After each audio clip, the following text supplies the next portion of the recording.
이 시간에 함께 보실 하나님의 말씀은 사사기 20장 17절부터 28절까지의 말씀입니다. 한 절씩 교도하여 읽도록 하겠습니다. 베냐민 자손 외에 이스라엘 사람으로서 칼을 빼는 자의 수는 40만 명이니 다 전사라. 이스라엘 자손이 일어나 베델에 올라가서 여호와께 여쭈어 이르되 우리 중에 누가 먼저 올라가서 베냐민 자손과 싸우리까 하니 여호와께서 말씀하시되 유다가 먼저 갈지니라 하시니라. 이스라엘 자손이 아침에 일어나 기브아를 대하여 진을 치니라. 이스라엘 사람이 나가 베냐민과 싸우려고 전열을 갖추고 기브아에서 그들과 싸우고자 하매 베냐민 자손이 기브아에서 나와서 당일에 이스라엘 사람 2만 2천 명을 땅에 엎드려뜨렸으나 이스라엘 사람들이 스스로 용기를 내어 첫날 전열을 갖추었던 곳에서 다시 전열을 갖추니라. 이스라엘 자손이 올라가 여호와 앞에서 저물도록 울며 여호와께 여쭈어 이르되 내가 다시 나아가서 내 형제 베냐민 자손과 싸우리까 하니 여호와께서 말씀하시되 올라가서 치라 하시니라. 그 이튿날에 이스라엘 자손이 베냐민 자손을 치러 나아가매 베냐민도 그 이튿날에 기브아에서 그들을 치러 나와서 다시 이스라엘 자손 18,000명을 땅에 엎드려뜨렸으니 다 칼을 빼는 자였더라. 이에 온 이스라엘 자손 모든 백성이 올라가 베델에 이르러 울며 거기서 여호와 앞에 앉아서 그 날이 저물도록 금식하고 번제와 화목제를 여호와 앞에 드리고 이스라엘 자손이 여호와께 물으니라. 그때에는 하나님의 언약궤가 거기 있고 아론의 손자인 엘르아살의 아들 비느하스가 그 앞에 모시고 섰더라. 이스라엘 자손들이 여쭈기를 우리가 다시 나아가 내 형제 베냐민 자손과 싸우리까 말리까 하니 여호와께서 이르시되 올라가라. 내일은 내가 그를 내 손에 넘겨 주리라 하시는지라. 아멘. 이스라엘 민족에게 끔찍한 일들이 계속 반복되어져 나오고 있습니다. 베냐민 지파를 제외한 이스라엘 사람들이 베냐민 지파와 싸우기 위해서 군사를 모으고 있습니다. 17절의 말씀을 보시면 전쟁을 위하여 모인 군사의 수가 40만 명이다라고 말하고 있어요. 그리고 또 그들은 모두 전사다라고 성경이 말합니다. 이 모두가 전사다라고 하는 것은 그냥 성인 남성이 나온 것이 아니라 그 군사 훈련을 특별히 군사 훈련을 받은 그 군인들이 40만 명이 모인 것입니다. 민수기에 의하면 그 가나안 정복을 위해서 이스라엘의 모든 가나안 정복을 위해서 모인 그 이스라엘의 모든 군대의 수가 60만 명이다라고 나오거든요. 근데 지금 오늘 본문에 40만 명이 모였다라는 것은 거의 지금 이스라엘의 모든 군인이 모인 거나 다름이 없는 것입니다. 이들은 베델에 올라가서 하나님께 여쭙고 있습니다. 누가 먼저 올라가 베냐민과 싸울까요? 사사기 1장에도 동일한 말이 나오는데 이제 그때는 이제 그들이 적군들을 향해서 이제 이렇게 하나님께 질문을 합니다. 근데 오늘은 지금 누구를 향해서 말하고 있습니까? 이 형들이 모여서 막내 동생 베냐민을 향해서 아니 누가 저 막내 동생을 먼저 가서 때릴까요? 라고 지금 물어보고 있는 거예요. 물론 그들에게는 명분이라는 게 있었죠. 네. 그 레위 사람이 그의 첩과 기브아에 머물 때 기브아의 불량배들이 동성 강간을 하기 위해서 성적으로 타락하여서 레위 사람에게 몰려왔고 그때 이 레위 사람이 첩을 밀어냅니다. 그리고 그 첩이 능욕을 당하게 하였죠. 그리고 레위 사람은 편히 잠을 잡니다. 그리고 다음 날 아침에 그 여인에게 아무 일 없이 자 이제 가자라고 말하죠. 근데 그때 이미 이 여인은 죽어 있었고 이 레위인은 죽은 자신의 그 첩을 12덩이로 나눠서 각 지파에 보냈습니다. 자, 끔찍한 일이 일어나고 있었던 거죠. 자, 이 일로 분노하여서 지금 이렇게 전쟁이 일어나고 있는 것입니다. 이 연합군들은 분노에 가득 차 있습니다. 그래서 하나님께 기도할 때 이렇게 말합니다. 누가 먼저 가서 베냐민을 칠까요? 이미 전쟁을 하고 싸우려고 하는 것은 정해져 있어요. 분노에 차서 자신들의 마음속에 싸우고자 하는 건 이미 정해져 있고요.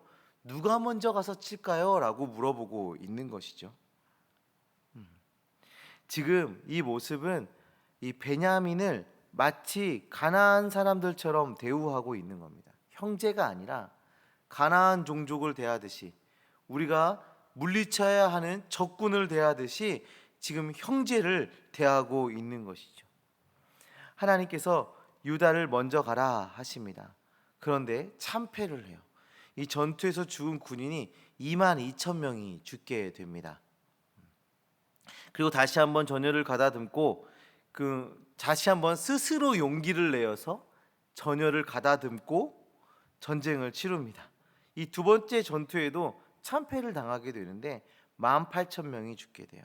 그래서 이 두 번의 전투에서 군사 훈련을 받은 그 군인 4만 명이 죽게 됩니다. 하나님께서 나가서 싸워라 하신 그 전투였는데 이렇게 참패를 경험하게 되는 거죠. 지금 하나님께서는 이스라엘 백성들에게 심판의 대상이 베냐민만이 아니다 라고 말씀하고 계신 겁니다. 지금 이 베냐민을 치기 위해서 모인 그 이스라엘 연합군도 심판의 대상임을 우리가 이 말씀을 통해서 알 수가 있어요. 자, 우리 첫 번째로 이 레위인의 모습을 보면 이웃을 사랑하는 모습을 찾아볼 수가 없어요. 이웃을 사랑하는 모습은 당연히 찾아볼 수도 없고요. 심지어 자기 가족을 사랑하는 모습마저도 찾아볼 수가 없습니다. 어떻게 불량배들에게 자신의 아내를 밀어냅니까? 근데 그럴 수가 있습니까? 그리고 고통을 당하고 있는 그 시간에 이 레위인은 평안히 잠을 잡니다. 그리고 그 다음 날 아침에 아무 일 없는 것처럼 가자라고 얘기해요. 이게 지금 무슨 상황인가요? 그런데 이런 것들이 전혀 이상하게 그려지고 있지 않습니다. 마치 그 당시에 이스라엘 전역에 퍼져 있던 그런 상황인 것처럼, 그런 이스라엘 전역이 당연히 그렇게 했던 것처럼 너무나도 아무렇지도 않게 성경이 그 이야기들을 하고 있어요. 지금 레위인의 모습은 불량배를 감싸는 베냐민 지파와 다를 것이 없는 모습이었던 것입니다. 기브아의 불량배들의 모습과 그들을 감싼 베냐민 지파 그리고 레위인이 보여준 그 모습, 이런 것들은 그 당시에 하나님 앞에서 그 악을 두려워하지 않았던 그 이스라엘 전체의 모습을 대변하여 말해주고 있는 것이죠. 또한 이스라엘 백성들이 간과한 것이 있는데 그 11지파와 베냐민은 한 형제입니다. 한 공동체라는 거죠. 근데 자신들이 분노해서 그 형제를 가나안 족속 대하듯이 대해버렸습니다. 하나님께서는 이 두 번의 전투를 패하게 하심으로써 이스라엘 11지파의 죄를 심판하셨습니다. 두 번의 패배를 경험하고 나서야 이 11지파는 하나님 앞에 나아가서 번제와 화목제를 드립니다. 금식하며 번제와 화목제를 드리는 모습을 우리가 볼 수 있어요.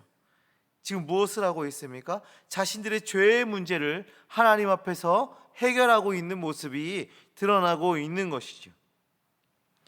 이스라엘 연합군은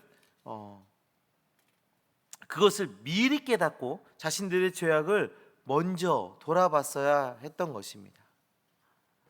우리의 영적 싸움에서도 제일 중요한 것이 바로 이것입니다. 나의 죄를 돌아보는 것, 내 안에 숨어 있는 죄를 찾아내는 것, 그리고 그 죄를 철저하게 회개하는 것이 우리가 가장 먼저 해야 될 일이다라는 것을 오늘 본문이 우리에게 다시 한번 말해주고 있는 것이죠. 성령의 검은 우리를 무너뜨리려 하는 그 사단의 공격에서 승리할 수 있게 하는 무기이기도 하지만 내 안의 죄를 수술하는 수술칼과도 같습니다. 그 성령으로 먼저 나를 돌아보고 내 안에 있는 죄를 하나님 앞에서 해결하고 하는 그 과정이 먼저 있어야 하는 것이죠.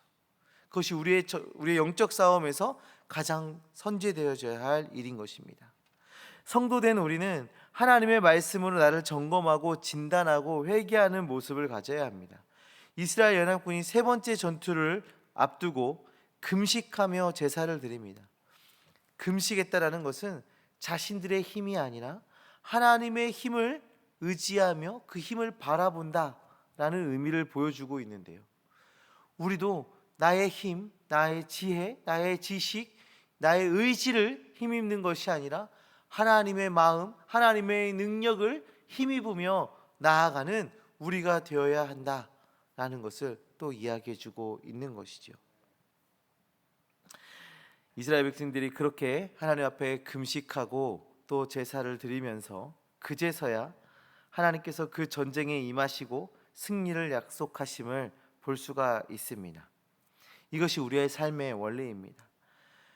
자신의 죄를 보지 못하고 악한 행실을 저지른 그 이스라엘 백성들의 모습을 버리고 하나님의 말씀으로 무장하여 우리를 점검하고 하나님의 은혜를 구하며 하나님을 의지하며 살아가는, 그래서 하나님이 주시는 그 승리를 경험하는 주님의 백성들 되어주시기를 간절히 소망합니다.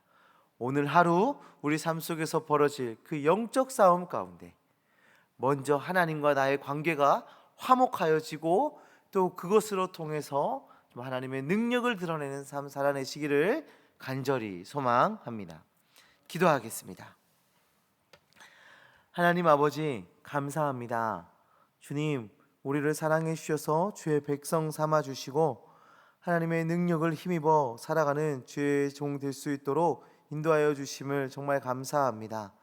하나님, 순간순간 우리의 삶 가운데 일어나는 그 영적 싸움 가운데 우리가 먼저 나를 돌아보게 하여 주시고 성령 하나님께서 보여주시는 그 영적 시선으로 나를 점검케 하여 주시고 나의 죄와 나의 더러운 것과 나의 악함을 주님께 내려놓으며 주님께 회개하며 주님과의 그 관계가 화목하여지는 그 일이 우리 삶 가운데 가장 먼저 일어날 수 있도록 주여 역사하여 주시옵소서. 또한 나의 생각과 나의 의지와 나의 능력과 나의 지식과 내가 가진 어떠한 재물과 이런 것들을 의지하는 것이 아니라 하나님의 힘과 능력을 의지하며 하나님을 바라보며 살아가는 우리 될 수 있도록 주여 역사하여 주시옵소서. 하나님의 능력으로, 하나님의 인도하심으로, 하나님의 힘으로 승리하는 우리 될 수 있도록 주여 역사하여 주시옵소서. 세상에서 마주하는 그런 많은 문제들 때문에 힘들고 지치고 외롭지 않도록 주님 우리를 붙잡아 인도하여 주시고 그 고난 속에서 아픔 속에서 함께 하시는 그 하나님을 바라보게 하여 주시며 또 그 하나님으로 위로를 얻고 소망을 얻을 수 있도록 주여 역사하여 주시옵소서. 하나님, 우리가 정말 하나님이 원하시는 방향대로, 하나님이 원하시는 뜻대로, 하나님의 인도하심대로 살아가는 나와 또 우리 교회 되어질 수 있도록 주여 함께하여 주시옵소서. 주님께서 역사하실 줄 믿습니다. 예수 그리스도의 이름으로 기도합니다. 아멘.